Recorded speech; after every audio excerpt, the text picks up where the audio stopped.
Selamat pagi, Horas. Nah, nama saya sama Mas Roy itu ditambah Bapak Pendeta Christian Saragi. Nah, jadi saya sapa teman-teman yang dari Batak Horas. Ya, bagi Bapak Ibu Saudara yang asalnya dari Yahudi, saya katakan Shalom. Ya, bagi Mas Supri, sedulur Sikep, Sugeng Rahayu. Ya, Sugeng Sikep itu salah satu suku dari Jawa, orang biasa sebut suku Samin. Ya, sedulur Sikep. Nah, itu dia punya karakter tersendiri, dia punya pengajaran yang juga biblical, saudaraku ya. Mereka tidak boleh punya istri dua ya. Tetapi di luar kita, di luar orang-orang saudaraku yang tidak mengenal Tuhan, saudaraku, bahkan mereka mengalami frustasi, putus asa, kecemasan, ya saudara-saudara ya. Masalah yang bertubi-tubi itu membuat yang pertama itu tawar, itu. Yang kedua putus asa. Nah, kalau yang sudah dua ini, saudaraku, maka iblis, saudaraku, bisa ambil bagian, bisa dibawa kepada kematian, bisa dibawa kepada kebinasaan, bisa dibawa kepada keputusasaan yang berkepanjangan, akhirnya stressing, saudaraku, dan halu. Banyak sekali, saudaraku ya. Nah, akhir-akhir ini banyak sekali juga terjadi sedemikian, saudaraku. Orang bingung menafkahi, ya. Orang bingung mencari kerja, gitu.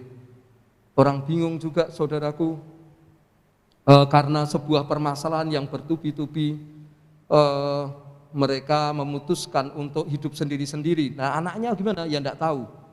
Saudara, tidak terpikir oleh mereka. Dan hal itu tidak saya katakan bukan tanpa fakta, saya mengatakannya dengan fakta.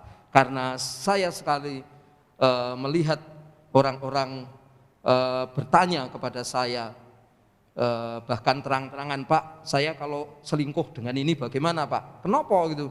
Dia lebih berduit.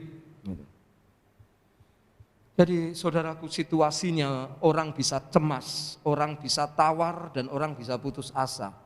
Nah, jawaban dari tawar dan putus asa, cemas itu adalah memberikan harapan. Teorinya adalah memberikan harapan, gitu. Ya. Tentu harapan bukan harapan itu banyak. Bisa harapan manusia yang belum pasti mungkin. Tetapi bagi anak-anak Tuhan, harapan adalah saur yang kuat. Benar? Saudara-saudara, ya, kita pernikahan itu karena janji, betul enggak? Janji nikah yang sering dilupakan, ya. Setahun, 2 tahun, beberapa tahun kemudian lupa bahwa kita pernah berjanji dengan pribadi yang antik, nyentrik, unik, ya saudara ya. Dan kita bersyukur atas keantikan, kenyentrikan, dan keunikan. Tapi kadangkala juga kita berdenggel dengan keantikan, kenyentrikan, dan keunikan. Tetapi karena kebaikan Tuhan, karena ketika berjanji itu Tuhan saksinya, saya baru tahu pernikahan kok Tuhan cuma jadi saksi. Itu hanya di Alkitab. Yang lainnya saksi itu ya Bapak penghulu atau Bapak pendeta atau apa. Tapi Alkitab itu mengatakan pernikahan itu saksinya Tuhan rupanya, saudaraku. Wah, rendah hati sekali ya Tuhan kita itu. Tuhan jadi saksi katanya. Dan itu hanya ada di Alkitab, saudaraku. Yang lainnya enggak ada. Gitu. Yang lainnya disaksikan bapak ibunya, Pak RT, bahkan Pak Hensip ketika ketangkap. Ya, saudaraku ya, itu membuat orang cemas dan putus asa. Nah, saudaraku, sekali lagi saya katakan bahwa penyakit tentara cemas, tentara tawar hati, tentara putus asa, itu bukan hanya menyerang di luar, tapi juga anak-anak Tuhan bisa serang itu ketika dia tidak punya saudaraku pegangan. Ya, saudaraku, oleh karena itu saya mau mengambil sebuah tema di hari anugerah bangsa kita, jangan patah semangat, terus mengerjakan. Gitu. Jangan patah semangat, terus mengerjakan. Nah, tentu kalau ada kalimat ini, Bapak Ibu Saudara, kita harus tahu clue-cluenya untuk semangat bagaimana, untuk mengerjakan apa, gitu, Saudara. Nah, ini supaya kita ini tidak tawar hati, supaya kita ini tidak patah semangat, ya, supaya kita tidak cemas terus-menerus, yang akhirnya galau, ya. Bukan hanya sekarang, kalau dulu galau beberapa tahun lalu hanya dialami anak muda, tetapi banyak juga orang tua sekarang galau. Ya, saudaraku, orang tua yang tidak tahu diri juga banyak, saudaraku, sudah tua masih keladi, saudaraku. Jadi dia juga bisa mengalami kegalauan, gitu. Oleh karena itu, saudaraku, karena bercarut-marutnya dunia ini, saudara, maka kita perlu, saudaraku, memiliki jangan patah semangat, terus kerjakan aja. Nah, saudara, kita buka Alkitab kita di 2 Korintus 1 ayat 3 dan 4. Hanya 2 ayat saja, saudaraku. Hari ini semoga kita semua, saudaraku, memperhatikan dan mendapatkan apa yang diinginkan oleh Tuhan.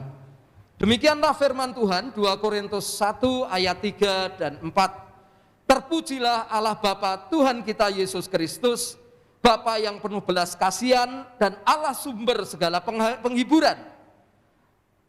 Ayat 4 mengatakan yang menghibur kami dalam segala penderitaan kami, sehingga kami sanggup menghibur mereka yang berada dalam bermacam-macam penderitaan dengan penghiburan yang kami terima sendiri dari Allah. Bapak Ibu Saudara, ini cerita tentang Paulus di Korintus. Paulus di Korintus ini, saudaraku, mengalami keajaiban karena panggilan Tuhan. Tadinya dia mau pergi ke arah Roma, tapi Tuhan melalui mimpinya mengatakan dia harus ke Korintus, saudaraku. Rupanya di Korintus Tuhan mengatakan banyak umatku, gitu. Banyak umatku di situ. Nah, saudaraku, yang hebat adalah rupanya Paulus di situ juga mengalami penderitaan. Dia difitnah, dia juga, saudaraku, dipukuli, dia dianiaya, dia menderita, saudaraku. Oleh karena itu, saudaraku, kita mau belajar, karena situasinya sama. Mungkin kita mengalami kecemasan, mungkin kita mengalami juga tekanan, mungkin, saudaraku, kita juga mengalami keputusasaan. Bahkan Paulus, kalau kita baca di 2 Korintus 1 ayat 3 ke bawah, saudaraku, dia mengatakan, aku hampir putus asa karena sebuah penderitaan. Rupanya yang mengalami keputusasaan, kecemasan, ketakutan, penderitaan ini bukan hanya orang luar, tapi anak Tuhan pun mengalaminya juga, saudaraku. Jadi kita rupanya masih hidup dengan demikian, karena kita masih merasakan itu, saudara. Ya, oleh karena itu, saudaraku, dari 2 ayat ini kita akan melihat, saudara, poin-poin apa saja yang Tuhan mau kita mengerjakannya, supaya kita memiliki semangat dan terus kita akan kerjakan panggilan Tuhan itu. Saudaraku, kita akan kerjakan terus pelayanan kita sampai kita berakhir nanti. Ya, saudaraku, ya. Yang pertama, saudaraku, Paulus berkata, terpujilah Allah Bapa Tuhan kita Yesus Kristus. Ya, Paulus berkata, saudaraku, di ayat 3 itu berkata, terpujilah Bapa Tuhan kita Yesus Kristus. Rupanya, Bapak Ibu Saudara, Paulus ini memiliki kehidupan, memiliki gaya hidup yang selalu memuji Allahnya, yang selalu, saudaraku, menyembah Tuhannya, yang selalu bersyukur kepada Tuhannya. Ini menjadi gaya hidupnya Paulus, bukan hanya, saudaraku, sebagai satu pelarian, bukan hanya sebagai sebuah, saudaraku, anjuran dari pembimbing, bukan hanya sebagai saudaraku anjuran dari Bapak Pendeta atau WL saudaraku, tetapi saudaraku, Paulus ini memiliki kehidupan memuji dan menyembah Tuhan. Sama saudaraku seperti pada waktu dia di penjara, ya, dia memuji dan menyembah Tuhan. Lalu saudaraku terjadilah kegoncangan dan penjara itu saudaraku patah. Engsel-engsel pintu penjaranya. Sama saudaraku seperti Daniel saudaraku. Daniel ini saudaraku 3 kali sehari, kayak makan pagi, makan siang, makan malam saudaraku, dia menghadap Allahnya. Saudaraku, jadi apa yang perlu kita lakukan saudaraku? Kita mesti membangun, ya, kita memiliki kehidupan yang memuji dan menyembah. Kalau zaman dulu Bapak Ibu saudaraku, untuk memuji dan menyembah saudaraku, itu 1 orang yang bisa bertemu dengan Tuhan, 1 orang. Tapi betapa murahnya Tuhan. Setelah Yesus bangkit ke sorga saudaraku, dicurahkan rohnya atas kita. Dia Tuhan yang maha hadir. Anda di mobil bisa memuji dan menyembah Tuhan. Anda di meja kerja, di meja belajar Anda memuji dan menyembah Tuhan. Saudara, saya harus saksikan kepada Bapak Ibu Saudara semua. Pada waktu saya SMA, saya dijamah Tuhan sedemikian rupa. Tas saya itu saudaraku, selain daripada buku-buku pelajaran, ada Alkitab. Saudara, dan yang luar biasa, Salatiga itu zaman tahun itu dinginnya minta ampun.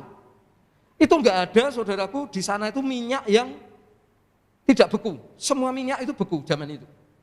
Tapi luar biasa kalau berangkat sekolah, itu selalu ada pujian dan penyembahan. Jadi berangkat sekolah membawa tas yang buku berat itu saudara, selain itu ada pujian, ada penyembahan. Itu panggilan Tuhan bagi saya saudara. Waduh, itu hidup itu jadi ringan. Hidup itu jadi enteng Bapak Ibu Saudara. Hidup itu tertolong, terbantu. Bapak Ibu Saudara yang saya kasihi, kehidupan yang memuji dan menyembah itu perlu dibangun. Itu perlu kita miliki. Kehidupan yang selalu bersyukur itu perlu kita bangun, Bapak Ibu Saudara. Tadinya kita saudaraku kalau ada masalah, kita ini membangunnya dengan asem gitu. Ya memang hidup itu jadi asem saudara. Atau kalau enggak, brotowali gitu, pahit. Ya saudaraku ya. Atau kalau enggak saudaraku, kita misuh-misuh, ya semut kamu ya gitu. Ya nanti yang suka rica-rica tersinggung kalau saya bilang gitu. Atau kalau enggak saudaraku, tupai kamu ya gitu. Sekarang ganti, kita mau bangun hidup kita ini dengan ucapan syukur. Benar? Pas rugi, wah kita enggak banteng lagi tangan kita di meja. Pas rugi, pas harus bangun, itulah waktunya kita membangun. Benar? Pas difitnah, pas juga disindir orang, jangan maki-maki lagi. Bangun di ucapan syukur. Bangun, terima kasih Tuhan, aku mengalami. Ya saudara, kalau dulu saya, wah opungane gitu, tahu ya jawabannya ya. Gitu, ya. Kakek aneh gitu saudara ya. Itu kasar gitu ya sebenarnya. Kan enggak boleh, mestinya namanya kakek itu kan harus dihormati ya. Tapi ini dijadikan satu umpatan. Gitu. Jadi enggak boleh saudara. Jadi mari Bapak Ibu Saudara, justru situasi yang tidak menyenangkan ini, entah itu cemas, penderitaan, itu kita pakai untuk kita lompat dan kita memiliki ucapan syukur. Kita memiliki pujian bagi Dia. Ini yang pertama Bapak Ibu Saudara, wah gampang rupanya untuk kita ini punya semangat dan mengerjakan itu terus ya. Oh, gampang Pak, berarti Pak sekarang ini waktunya Anda lulus. Gitu. Enggak perlu remedi lagi. Betul saudara? Coba saudara, wah kita marah terus, tersinggung dikit-dikit, Saudaraku, kalau daerahnya Mas Supri itu ada namanya Sadiko. Singkatan apa Mas? Salah dikit, golok. Itu daerahnya Mas Supri gara-gara orang tebang kayu. Ya saudara, itu ada istilah Sadiko. Salah dikit, golok. Gitu. Nah saudaraku, kita tidak demikian. Ya, kita bukan orang yang panas hati karena kita punya gaya hidup bersyukur. Karena kita punya gaya hidup memuji dan menyembah. Bapak Ibu Saudara,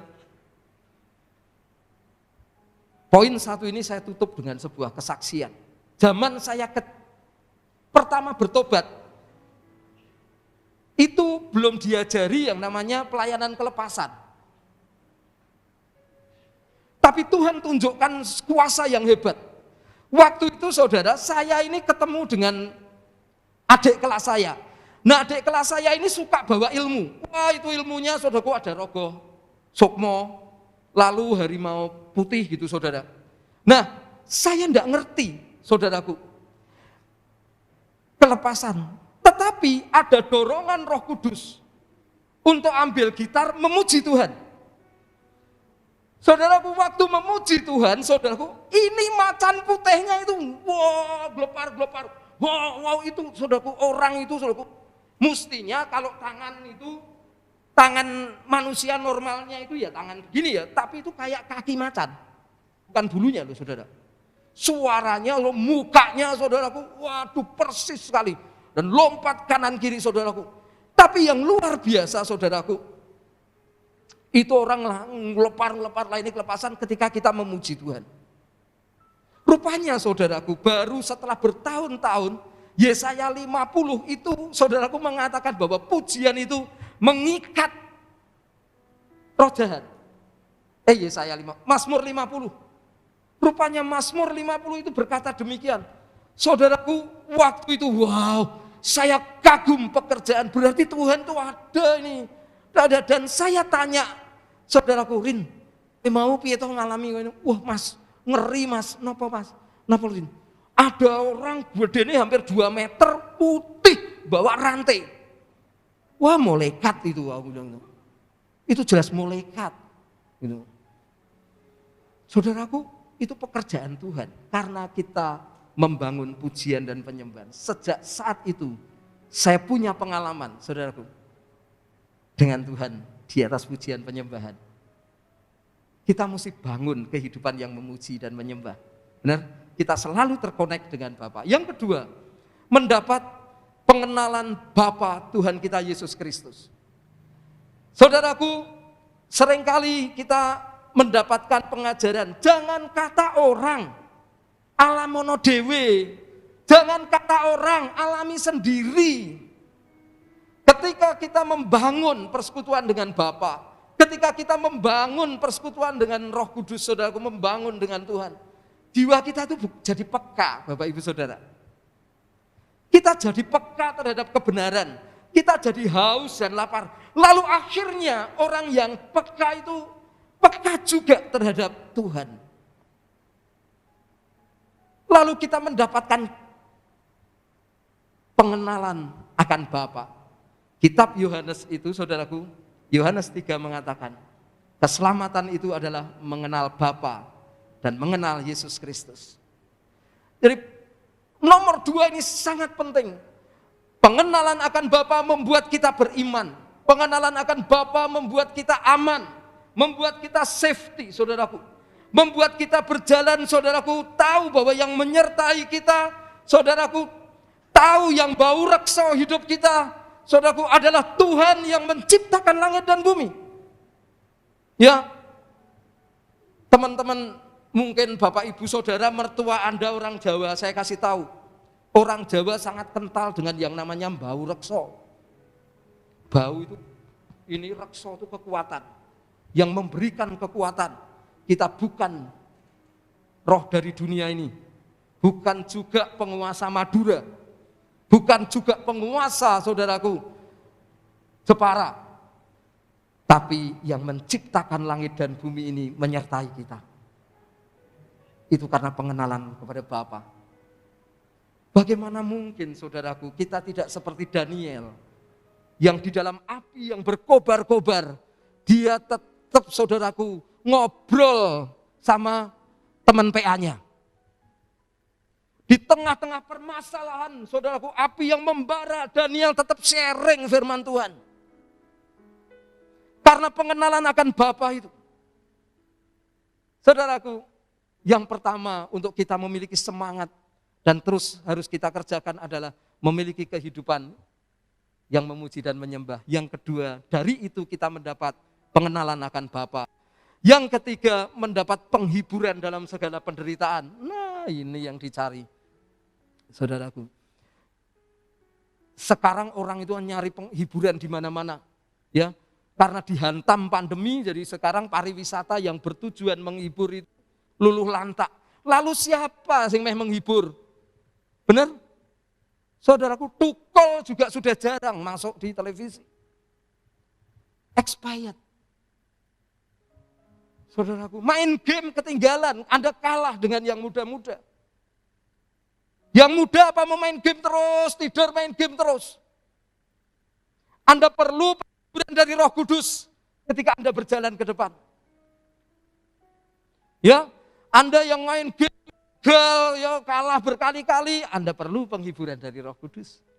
Anda yang nilainya ngadepin mata pelajaran sekarang jarak jauh ini saudaraku, kita mesti proaktif saudaraku ya. Teman-teman pelajar, Anda perlu penghiburan dari Roh Kudus. Paulus mengatakan, saudaraku, yang Yesus Allah Bapa itu yang menghibur kami dalam segala penderitaan kami. Yang terakhir yang saya ingin poinkan kepada Bapak Ibu Saudara. Ketika kita sudah mendapatkan 1, 2, dan 3. Paulus mengatakan, sehingga kami sanggup menghibur mereka yang berada dalam bermacam-macam penderitaan dengan penghiburan yang kami terima dari Allah. Bapak Ibu Saudara, apa tujuan dari 1, 2, dan 3 tadi? Supaya kita ini saudaraku menjadi terang dan garam. Supaya kita ini saudaraku menawarkan kebusukan. Bukan maksud saya itu kita nawarkan begitu, bukan. Menahan kebusukan yang saya maksud. Saudara-saudara, kalau kita kumpul dengan teman-teman yang tidak mengenal Tuhan itu kadangkala omongan kamar, ya omongan yang mestinya pribadi di antara suami istri bisa masuk grup, bisa masuk di kumpulan saudara. Perlu yang namanya omongan busuk, itu perlu yang namanya garam. Orang yang hidupnya dalam kegelapan gak tahu membedakan itu punya orang atau punyanya dia, perlu yang namanya terang. Karena gak ada keterangan bahwa itu milik tetangga. Gak ada keterangannya, diambil saudara. Padahal itu istrinya tetangga. Nah, kita perlu memberi keterangan. Bapak Ibu Saudara, kalau kita mendapatkan dari Tuhan penghiburan itu, kita adalah saksi hidup, bukan saksi mati.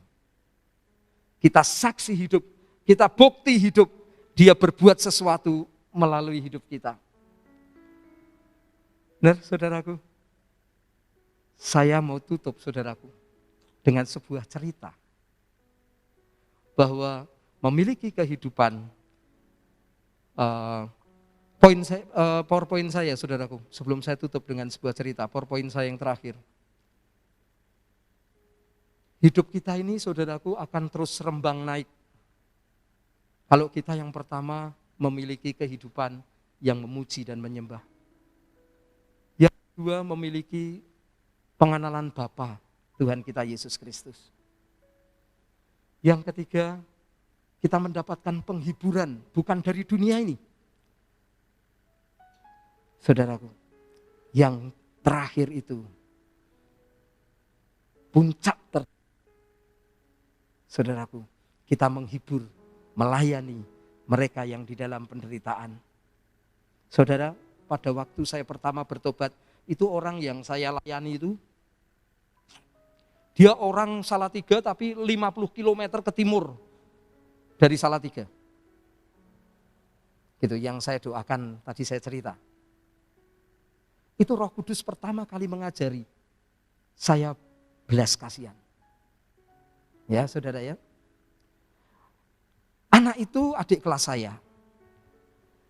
Lalu dia itu saudaraku putus sekolah karena tidak kuat bayar SPP. Ya saudara ya. Nah, saya saudaraku pada waktu istirahat pasti saya cari. Keluar istirahat itu saya cari dia. Saya cari dia, saudara kok enggak ada. Lalu saudaraku hari berikutnya saya cari dia, kok enggak ada. Dan saya tanya teman-temannya enggak tahu. Lalu saya pergi ke adiknya, kebetulan hanya 1 kilo lah dari rumah saya. Saya tanya, Bu, ini kemana gitu? Pulang mas, lah kenapa gitu? Lah kita gimana wong sudah tidak bisa bayar sekolah, gurunya nagih terus gitu. Saudara-saudara, rumahnya mana? Rumahnya jauh mas, gitu. Suruh masih ke sana lagi, gitu. Nah saudara, waktu ibunya cerita itu saya terenyuh tahu ya, kasihan. Dan saya tuh bisa nangis saudara. Coba, dijotos tidak nangis nih nangis. Saudaraku, lalu saudaraku, saya berdoa bagi dia.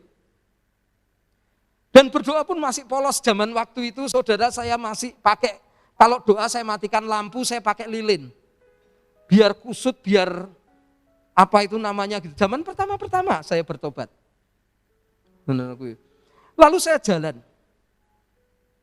jalan, saudaraku naik motor. Saya ajak satu teman saya lagi, saudaraku ya.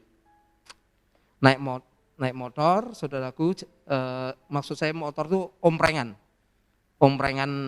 kol gitu loh. Sampai ke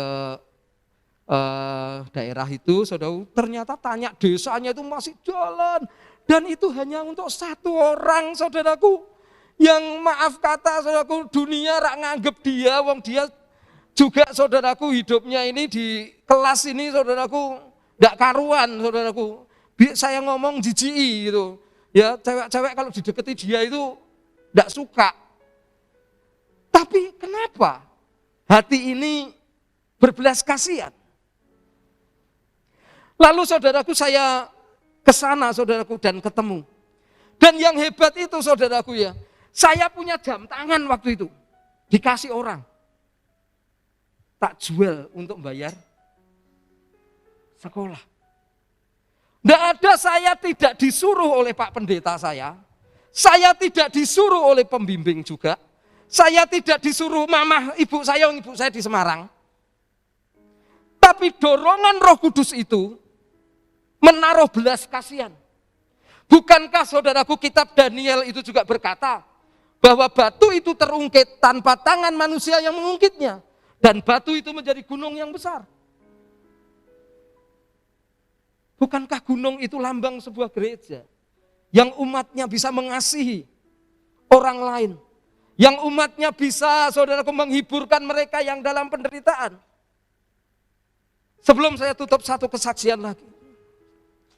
Ya, ini fotonya masih saya simpan, saudara.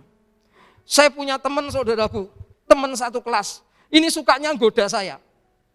Kalau saya ke sekolah, dibilang kayak pendetone teko, pendetone. Ini orang jalannya karena badannya itu suka fitness. Jalannya gitu saudaraku. Delok itu tasnya kebukaan, isinya ora kidung pujian di Alkitab. Gitu. Sukanya ngenyek saudaraku, ini ngenyek. Tapi saudaraku, begitu saya banyak direndahkan dia, saya tahu saudaraku, jawabannya cuma di dalam doa. Saya bawa dalam doa.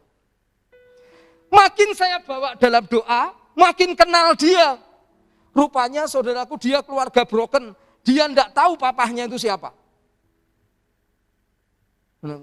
Tapi orang ngerti, wong itu tahu baru sekarang, saudaraku ya.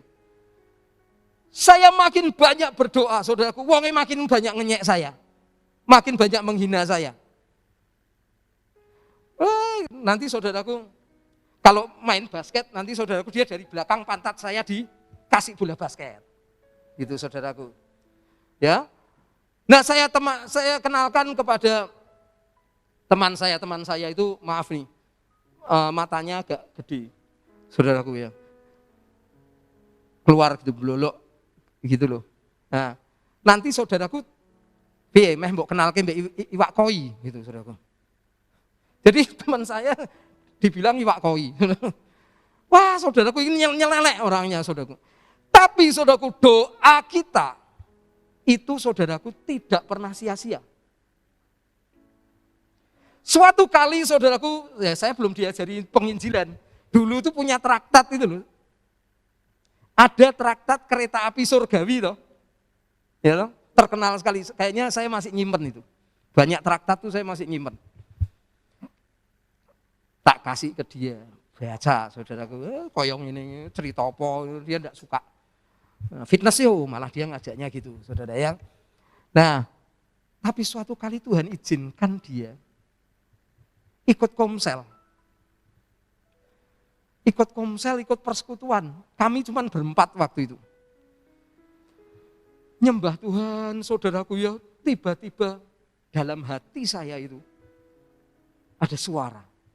Aku akan lawat dia. Wow, tanpa hitungan detik. Dilawat Tuhan, nangis-nangis, saudaraku.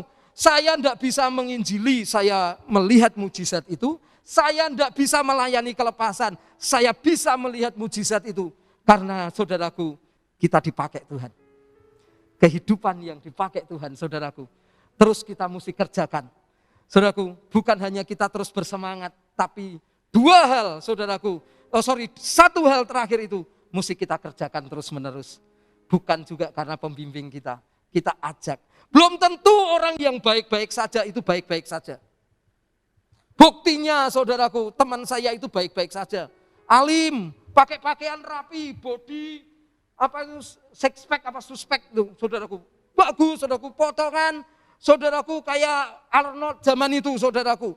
Tapi saudaraku, rupanya dia memiliki kehidupan yang kosong. Dia punya kehidupan yang mengembara. Dia tidak tahu harus kemana, saudaraku. Tujuan hidupnya tidak ada. Saya beritahukan kita, saudaraku, tadi kita memuji dan menyembah Tuhan, lalu hadirat Tuhan turun. Betapa hebatnya kita ini memiliki Tuhan yang luar biasa, yang murah hati. Saudaraku, ingatlah saudaraku, belum tentu orang di luar itu mengalami apa yang kita alami. Kasihan mereka, saudara. Kasihan teman-teman kita yang setiap hari dia harus habiskan waktunya di game, saudaraku, di depan komputer. Karena dia nggak tahu arahnya harus kemana. Kasihan saudaraku, tetangga-tetangga kita yang sekarang putus asa. Dia nggak tahu saudaraku harus jualan apa lagi. Dia nggak tahu besoknya bagaimana. Kasihan saudaraku. Mereka saudaraku yang harus, saudaraku, hidupnya ini saudaraku nggak tentu arah. Yang terus di motor bolak-balik Semarang, Salatiga, Semarang, Tegal. Semarang nggak tentu arah karena hatinya sedang kacau balau. Kasihan saudaraku.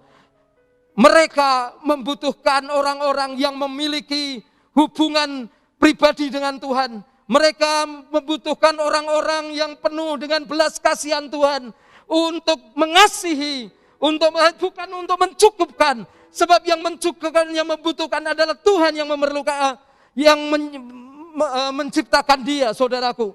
Tetapi kita cukup membuktikan kasih perhatian yang sedikit itu bisa menjadi banyak. Yang kita punya bisa menjadi banyak. Saudaraku, sekarang tuh saya, saudaraku, bukan hanya punya jam. Saya tuh punya koleksi jam loh. Sampai Mas Rino itu, Om Kris ki jamnya gonta-ganti. Tapi ya murah-murah, saudaraku. Saya bilang apa gara-gara itu ya dulu ya. Saya terkena berkat Tuhan seperti itu. Gitu. Tuhan berkati kita. Tuhan tidak pernah berhutang. Benar saudara, Tuhan tidak pernah berhutang. Tuhan pasti berkati kita. Amin.